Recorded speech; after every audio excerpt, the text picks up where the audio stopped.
Hello guys and welcome back to another For Honor Heroes build video. Today we're doing the Kensei and the mode we're focused around is Breach Defense. Let's go ahead and get into the 3-perk selection, and that is going to be Devour, Endurance, and Headhunter. Now I choose Devour over Aegis and Shields Up because this grants you extra health in addition to the regular amount of health you would get on your execution. And remember, we are playing Breach Defense, so we're trying to prevent the enemy from being revived. So getting execution and getting a benefit from that is amazing. Shields Up only lasts when you're revived or respawn. So you're in Breach Defense. Yes, you want to be revived, but if you can't, get in there and try to do the best you can to prevent the ram, zones, or whatever you can from progressing, even the heroes, backing up your teammates in every way for the objective.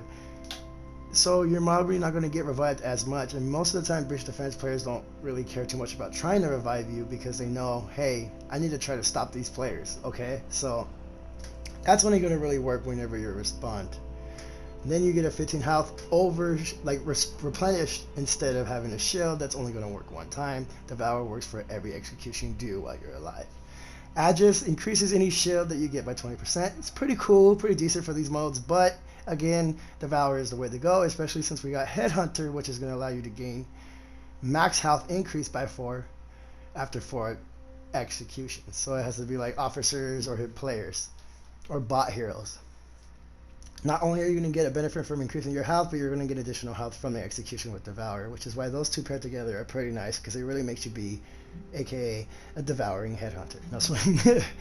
But since we have Headhunter, we're not able to choose Survival Instincts or Fresh Focus, so I went with Endurance and Devour versus having 2 top tier perks. Endurance increases your stamina cost reduction by 3% per renown level. Now let's say, for instance, the bow is a feat level 3. So that's your 3rd slot. It's a bow. That bow means once you unlock that renown or that feat, that's your renown level. So you'll be renown level 3 if you have the bow unlocked for your Kensei, which is his feat level 3. That is a renown level. So at that point, you'll be having 9% stamina cost reduction. Now I choose Headhunter again because it increases your health and it also pairs very well with Devour, versus having critical stamina cost reduction when you're on critical health at 25%, and versus being able to rejuvenate my stamina whenever I'm out exhausted. So it's pretty nice if you're in elimination, in my opinion, but because we're in Breach Defense, I'm not too worried about being exhausted. On top of it, I don't really, in my opinion, get exhausted unless I'm getting bashed by certain characters that cause that type of thing to happen. Now moving on to the feats. I'm sorry guys, I'm kind of sick and my throat is really dry. But we got the first feat is Body Count, and I choose that over Iron Lungs and Fast Recovery because we already have Endurance. This doesn't lower your stamina cost reduction, it only makes your stamina recover faster than it normally start with recovering. It doesn't say you gain your green bar, like, it's kind of hard to explain. You don't gain stamina faster. What happens is your stamina starts to regenerate faster than it normally would. So when you stop attacking, your stamina usually stands stall for a second. After that time has passed, you don't make no moves or anything that costs stamina, it starts rejuvenating. What this means is it reduces the time it takes for that to happen. If that makes sense, I really hope I did make that sense to you guys when it comes to fast recovery. Now, killing soldiers and grants you health and stamina. So because the Kensei is awesome at killing minions, I like to go ahead and try to stop the ram as much as I can, or any troops wherever I'm at. This also allows me to fight within the enemy's troops, because if I'm trying to prevent the ram from progressing and the enemies are trying to stay in their troops, I'm getting health and stamina as I'm fighting him and hitting the troops. Yes, these troops take about 2 hits to take down, but that's fine. It's really fun to do. It helps the team. Over Iron Lungs and Fast Recovery, in my opinion, that's the way to go.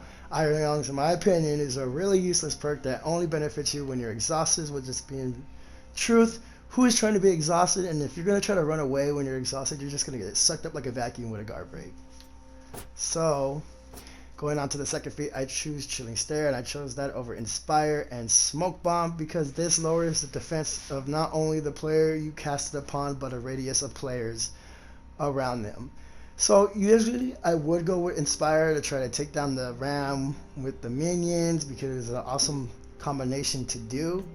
But because we're really trying to take down the respawn type of players or prevent them from helping themselves progress in any way, Chilling Stare will help you do that. And most of the time, when you're in breach, defense, or attack, players are grouped up because there's no zones that you really have to take care of like the minion. Smoke Bomb, I see it useful if you guys are in like a certain corridor, but a lot of the time players just dodge and roll away from the Smoke Bomb, which renders it useless compared to Chilling Stare. Inspire, again, I explained why I would use it, but for the reason why I'm not is because we're trying to take out the enemies, and we can use this very well when it comes to basically lowering their respawn count. Moving on to the third feat, I went with second wind over Longbow and Steadfast. Steadfast is like Slippery, but a little different. It gains immunity from regular throw attempts for a short period of time. Regular throw attempts is whenever they just regularly guard break you. Now, if they go into a heavy feint, sometimes, I don't know, it's weird. They get me and sometimes they don't. Like if I try to counter guard break it myself with Steadfast on and I miss, they guard break me. But if I don't, it automatically guard breaks for you. So that's kind of something you got to get used to, which kind of like lowers your awareness when you don't have it, in my opinion, you know. And then if you feint and move into a heavy, they can guard break you. That will not protect you from that kind of guard break. Going on to the Longbow, it does a decent amount of damage. When we're in breach, a lot of times troops will be in your way, officers will get in your way. There's a certain distance you're probably firing it from, and you'll probably just grant the players revenge sometimes, which honestly is going to backfire on you guys more than having more health when you're in a fight. If you're trying to prevent or hold down a zone, or you're fighting with the troops like you are and you just need health because you're fighting an officer now or a hero, probably second wind, which comes back pretty frequently, is very nice in my opinion over the other feats we have to choose here. Going on to the fourth feat. I'm telling you, my throat feels so dry.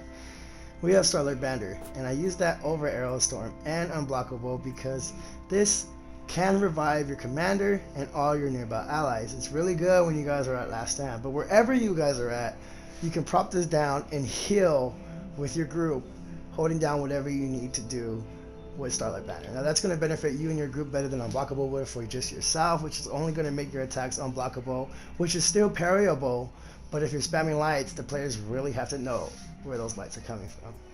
Arrow Storm is pretty tricky.